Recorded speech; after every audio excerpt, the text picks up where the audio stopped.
lisu na système, il y a vision, il y a autorité morale, il y a parti politique, bloc uni pour la renaissance et l'émergence du Congo.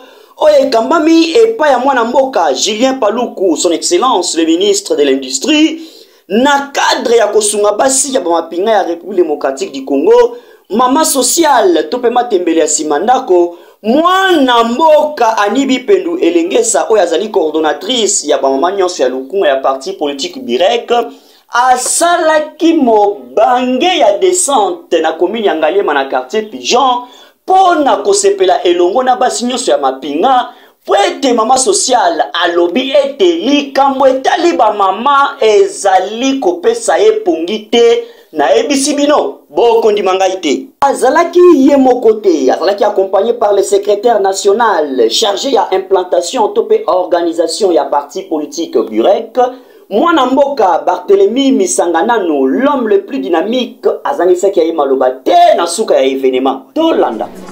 Merci beaucoup, messieurs les journalistes.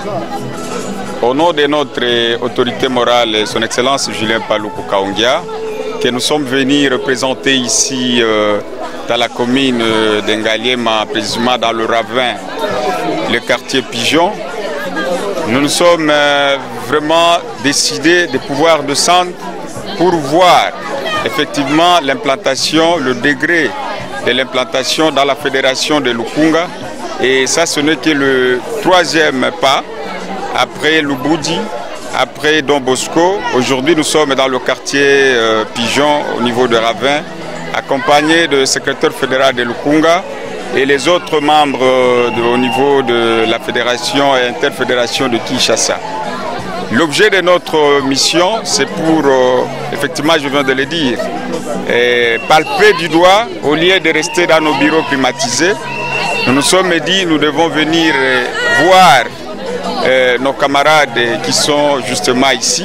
Par moments, ils arrivent en retard au niveau de nos réunions, mais nous nous sommes décidés de voir effectivement ce qu'ils sont en train de faire. Et bon, na sima ya kozali puta, ba mama nyonso ya mapinga ya quartier Pigeon, ba sepelaki okondimanga iti ba bipo na bango Anibi Pendu Elengesa aza se moko matembela simandako. Yango wana autorité morale Julien Paluku ba kotika ete bango na yeti na ti.